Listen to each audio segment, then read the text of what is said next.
आईने हिंदी के एक नए एपिसोड में आपका स्वागत है। जैसा कि हमने आपको डिफेंस न्यूज़ की वीडियो में बताया था कि इस समय न सिर्फ भारतीय वायुसेना अपने फाइटर एयरक्राफ्ट की फ्लीट को मेंटेन करने और मॉडर्नाइज करने का प्रयास कर रही है, बल्कि जो मौजूदा हेलीकॉप्टर्स की फ्लीट है, इनमें भी भारतीय वायुसेना काफ़ी गंभीर है। और अब एक नई रिपोर्ट हिंदुस्तान एरोनॉटिक्स लिमिटेड से सामने आई है, जहां पर उन्होंने एयरसेस प्रचंड में जो इंडिजनाइजेशन रेट है, इसको बढ़ाए जाने की बात की है। हिंदुस्तान एरोनॉटिक्स लिमिटेड का ये कहना है कि वो इस समय मास प्रोडक्शन की तैयारी कर रहे हैं, जो कि एलसीएस प्रचंड की होगी, क्योंकि ऑलरेडी आपको पता है कि जो रिक्वेस्ट फॉर प्रपोजल है ये पहुंच चुका है और बहुत जल्दी इसी फाइनेंशियल ईयर में जो बड़ी डील है 156 हेलीकॉप्टर्स की, ये साइन की जा सकती है। और ऐसे में हिंदुस्तान एरोनॉटिक्स लिमिटेड इस प्रयास में है कि अभी तक उन्होंने जो 15 लिमिटेड सीरीज प्रोडक्शन के हेलीकॉप्टर्स को डिलीवर किया था, उसमें इंडिजिनस कंटेंट का परसेंटेज वैल्यू के आधार पर 45% था, लेकिन अब हिंदुस्तान एरोनॉटिक्स लिमिटेड इन्हें 55% तक लेके जाने वाली है प्रोडक्शन वेरिएंट में। और भी आगे का जो प्लान है वो सामने आया है। दरअसल एक मेजर स्टेप हमें देखने को यहाँ पर ये मिला है कि जो शक्ति 1H1 इंजन है, जिनकी ट्रांसफर ऑफ टेक्नोलॉजी HAL को मिली है और इनका निर्माण अब भारत में क्योंकि किया जाना है, तो इससे एलसीएच में जो इंडिजिनस कंटेंट का परसेंटेज होगा बाई वैल्यू, ये 60% से ज़्यादा करने का प्रयास किया जा रहा है। और भी दूसरे जो इम्पोर्टेड सिस्टम है, उनको हिंदुस्तान एरोनॉटिक्स लिमिटेड के द्वारा इस समय इंडिजनाइज किए जाने का प्रयास किया जा रहा है, क्योंकि इंडियन एयरफोर्स अपने हेलीकॉप्टर की फ्लीट को लेकर के काफ़ी संजीदा है। और अगर आप बीते समय में हिंदुस्तान या इंडियन एयरफोर्स की हेलीकॉप्टर फ्लीट को देखें, तो खासकर आपको यहाँ पर कुछ बड़े बदलाव देखने को मिलेंगे। अगर हम हेलीकॉप्टर फ्लीट की बात करें, तो इस समय इंडियन एयरफोर्स 22 की संख्या में अपाचे अटैक हेलीकॉप्टर्स को ऑपरेट करती है। इसके अलावा जो Mi-35 हेलीकॉप्टर हैं, ये भी इंडियन एयरफोर्स के द्वारा ऑपरेट किए जाते हैं। रुद्र हेलीकॉप्टर ऑपरेट किए जाते हैं। और भी 2 हेलीकॉप्टर्स हैं वो इस समय भारतीय वायुसेना के द्वारा कंसीडर किए जा रहे हैं, जो कि इंडिजिनस हैं। उनमें सबसे प्रमुख नाम है जो एलसीएस प्रचंड है उसका। आपको पता ही होगा कि डिफेंस एक्विजिशन काउंसिल की मीटिंग में 30 नवंबर को 156 की संख्या में जो एलसीएस प्रचंड हेलीकॉप्टर हैं, इनकी खरीद को मंजूरी मिली है। इसमें से 90 हेलीकॉप्टर भारतीय थल सेना के लिए हैं और 66 हेलीकॉप्टर इंडियन एयरफोर्स के लिए यहाँ पर दिए गए हैं। और ये हेलीकॉप्टर एक गेम चेंजर हेलीकॉप्टर है, ऐसा भारतीय वायुसेना प्रमुख का कहना है। अगर हम एलसीएस प्रचंड के रोल की बात करें, तो ये helicopter basically close air support, anti tank warfare, arm reconnaissance और काउंटर इंसर्जेंसी ऑपरेशंस में इस्तेमाल किया जा सकता है। अब अगर हम इसके स्पेसिफिकेशंस पर नजर डालें, तो यहाँ पे आपको अंदाजा हो जाएगा कि आखिरकार भारतीय वायुसेना प्रमुख ने मीडिया के सामने आकर के इतनी तारीफ एलसीएस प्रचंड की क्यों करी है। एलसीएस प्रचंड एक 5.8 टन क्लास का state of the art attack helicopter है। इसमें एक नैरो फ्यूजलाज को फीचर किया गया है। इसमें टैंडम सीटिंग दी गई है पायलट और को पायलट के लिए। ये मशीन इस प्रकार से डिजाइन करी गई है कि इसके विजुअल, ऑरल, रेडार और इंफ्रारेड सिग्नेचर को रिड्यूस किया जा सके।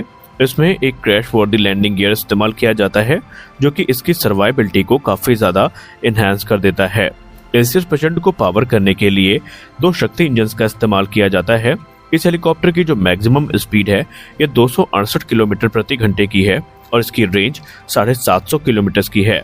ऑपरेशनल सीलिंग की बात करें तो वो 6.5 किलोमीटर की है और इसकी जो होवरिंग सीलिंग है वो 4 किलोमीटर की है। इसका जो एंड्योरेंस टाइम है, ये तकरीबन 4 घंटों से भी ज्यादा का है। लाइट कॉम्बैट हेलीकॉप्टर बेसिकली अपने क्लास में बेस्ट मनूवरबिलिटी को फीचर करता है। इसकी जो रेंज है वो भी काफी इम्प्रेसिव है। सबसे बड़ी चीज जो कि इसको अपने कैटेगरी के दूसरे हेलीकॉप्टर से अलग करती है, वो है इसकी हाई एल्टीट्यूड परफॉर्मेंस। और इसके अलावा ये किसी भी प्रकार के वेदर में ऑपरेट कर सकता है, चाहे दिन हो या रात हो, उसमें ये ऑपरेट कर सकता है। किसी भी प्रकार के टेरेन में इसको ऑपरेट किया जा सकता है, यानी कि हर प्रकार से भारत की जितनी भी कंडीशंस हैं, ये हेलीकॉप्टर काफी आराम के साथ वहां पर ऑपरेट किया जा सकता है। इस हेलीकॉप्टर की कैपेबिलिटी का अंदाजा आप इसी से लगा सकते हैं कि एलसीएच प्रोजेक्ट के जो लीड पायलट हैं, group captain Hari Nair sir, उन्होंने अपने एक मीडिया वक्तव्य के दौरान ये कहा था कि एलसीएच प्रचंड एक फास्ट और एजाइल मशीन है और जिस एल्टीट्यूड पर, जिस ऊंचाई पर यह ऑपरेट करता है, जिस वेदर कंडीशन में यह ऑपरेट करता है, इस कैटेगरी के दूसरे हेलीकॉप्टर्स के लिए वहां पर ऑपरेट करना काफी मुश्किल होता है। उन्होंने कहा कि लद्दाख सेक्टर में खासकर सर्दियों के मौसम में, जहां पर पायलट काफी ज्यादा एयर टर्बुलेंस को विटनेस करते हैं, वहां पर भी इस हेलीकॉप्टर की जो परफॉर्मेंस है वो काफी स्टेबल है और हाई विंड स्पीड पे भी ये हेलीकॉप्टर काफी ज्यादा स्टेबल होता है। दरअसल light combat helicopter basically 5000 metre के एल्टीट्यूड तक ऑपरेट कर सकता है काफी आराम के साथ। वहीं अपने फुल वेपनरी के साथ इस एल्टीट्यूड पर ऑपरेट करना किसी भी हेलीकॉप्टर के लिए बहुत बड़ी बात होती है। ये 15,000 फीट की ऊंचाई पर लैंड और टेक ऑफ भी कर सकता है और फुल वेपन पेलोड के साथ 14,000 फीट की ऊंचाई पर ऑपरेट करना इसे अपने कैटेगरी के दूसरे हेलीकॉप्टर से काफी ज्यादा अलग बना देता है। इसमें और बहुत सारे जो यूनिक फीचर्स हैं उनका इस्तेमाल किया गया है, जैसे कि भारतीय वायुसेना और थल सेना को दोनों को ऐसे हेलीकॉप्टर की जरूरत थी जो कि न सिर्फ अटैक मिशन में इस्तेमाल किया जा सके बल्कि इससे जो रिकॉनेसेंस मिशन है, क्लोज एयर सपोर्ट है, वो भी प्रदान कर सके वो हेलीकॉप्टर। तो ये सारा काम एलसीएस प्रचंड काफी आराम के साथ करता है। अब आइए बात कर लेते हैं एलसीएस प्रचंड के वेपन और स्टैंड ऑफ स्ट्राइक कैपेबिलिटी के बारे में। दोस्तों, एक तरफ जहां एलसीएस काफी एडवांस हेलीकॉप्टर है तो इसकी जो स्लो स्पीड परफॉर्मेंस है लोअर फ्लाइट एल्टीट्यूड में वो भी काफी ज्यादा इंप्रेसिव है।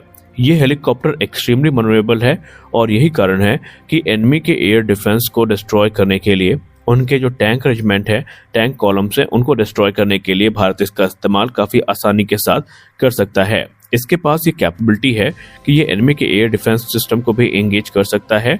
इसके अलावा combat search and rescue mission और काउंटर इंसर्जेंसी ऑपरेशन में इनका इस्तेमाल आराम से किया जा सकता है। अब अगर हम लाइट कॉम्बैट हेलीकॉप्टर की टोटल वेपन पेलोड कैपेसिटी की बात करें तो वो 920 किलोग्राम की है, जहां पर इसे अलग अलग प्रकार के जो वेपन सिस्टम है उनसे इक्विप किया जा सकता है, जिसमें क्रमशः एयर टू एयर मिसाइल शामिल है, 70 mm के रॉकेट शामिल है और इसमें एक 20 mm की टर्रेट गन भी यूज की जाती है। इसके अलावा ये अपने साथ 250 किलोग्राम के जो बॉम्ब्स हैं उनको भी कैरी करने में सक्षम है। एलसीएस प्रचंड को टैंक बस्टर का नाम भी दिया गया है। उसके पीछे की वजह यह है कि इसमें आने वाले भविष्य में या मौजूदा समय में जो एंटी टैंक गाइडेड मिसाइल है वो इंटीग्रेट की जा रही है। दरअसल इसकी जो एंटी टैंक कैपेबिलिटी है वो काफी ज्यादा अच्छी है और इसको इनहेंस करने के लिए इसमें ध्रुवास्त्र का इस्तेमाल किया जाएगा, जो कि Helina anti tank guided missile का एक वेरिएंट है और ये टारगेट को 500 मीटर से लेकर के 7 किलोमीटर की दूरी तक आराम से हिट कर सकती है। और इसके इंटीग्रेशन के बाद एलसीएस प्रचंड की जो लिथैलिटी है वो कई गुना ज्यादा बढ़ जाएगी। वहीं अगर हम मौजूदा स्टैंड ऑफ रेंज की बात करें एलसीएस प्रचंड की तो वो 4 से 6 किलोमीटर की है ग्राउंड अटैक में। वहीं ये जो रेंज है ये बेसिकली FZ-275 LGR यानी laser guided rocket weapon system के द्वारा प्रदान की जाती है, जिनका निर्माण थेल्स के द्वारा किया जाता है। और ये जो सिस्टम है ये दोनों प्रकार के रॉकेट यानी गाइडेड और अनगाइडेड रॉकेट को सपोर्ट करता है। और इसके अलावा लाइट कॉम्बैट हेलीकॉप्टर जो है ये मैक्सिमम 4 रॉकेट लॉन्चर्स को कैरी कर सकता है, यानी प्रत्येक साइड लेफ्ट और राइट 2-2 लॉन्चर्स को ये यूज कर सकता है। और प्रत्येक पॉड में तकरीबन 12 रॉकेट्स होते हैं, यानी in total light combat helicopter 48 rocket को लेकर के उड़ान भर सकता है। और इसकी जो इफेक्टिव रेंज है अनमैन्ड व्हीकल और दूसरे जो एरियल टारगेट हैं जो कि लोअर स्पीड पे उड़ते हैं वो भी काफी अच्छी है। इसमें एयर टू एयर मिसाइल का भी इस्तेमाल किया जाता है जो कि मूविंग एरियल टारगेट को हिट कर सकती हैं। और माना जा रहा है कि ये जो मिसाइल है ये काफी कैपेबल भी है। यहाँ पर एलसीएच को मिस्ट्रल 2 जो कि MBDA के द्वारा बनाई जाती है उससे इक्विप किया गया है, जिसकी जो इंटरसेप्शन रेंज है वो 6.5 किलोमीटर की है एयरबोर्न थ्रेट्स के लिए। इसके अलावा अगर हम इलेक्ट्रॉनिक वॉरफेयर कैपेबिलिटी की बात करें, सेफ्टी की बात करें, एवियोनिक्स की बात करें तो इसको सभी state of the art sensor, avionics और दूसरे सिस्टम से इक्विप किया गया है, जिसके बारे में ऑलरेडी हम लोगों ने कई वीडियोस में बात करी है। तो आज के इस वीडियो में हमने बेसिकली डिस्कस किया है लाइट कॉम्बैट हेलीकॉप्टर की स्ट्राइक कैपेबिलिटी को। तो हम आशा करते हैं ये वीडियो आपको अच्छी लगी होगी। वीडियो अच्छी लगी तो वीडियो को लाइक करिए, नए हैं तो चैनल को सब्सक्राइब करिए। मिलते हैं अगले वीडियो में, तब तक के लिए जय हिंद।